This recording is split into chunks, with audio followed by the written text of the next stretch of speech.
Hey guys, my name's Alex Wolf, and I wanted to try something new with the channel today.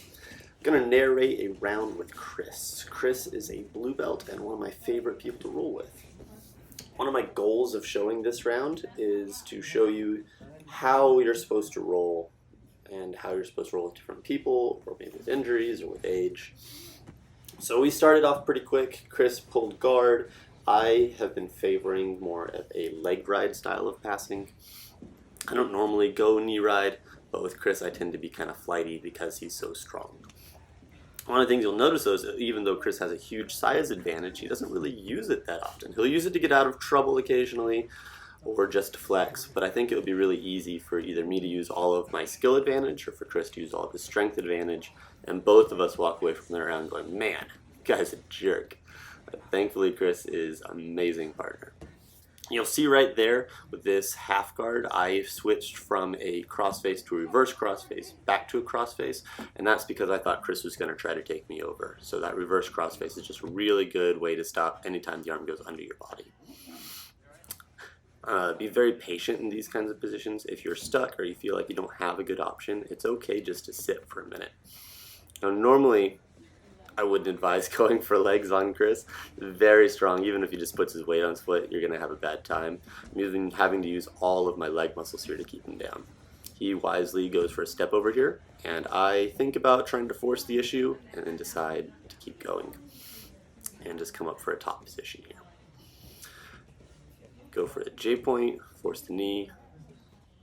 He starts coming up into turtle, which is not a bad idea at all. He's going to do that a lot this round, and comes up into a standing excellent restart from Chris here.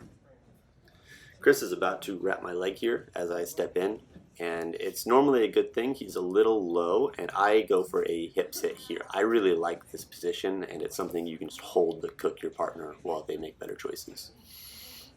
Stepping around, Chris turtles again, and I play around with the darts, play around with the cross. Normally you would go for a hook here, but I have zero desire to be underneath Chris, so I prefer to play front covers instead.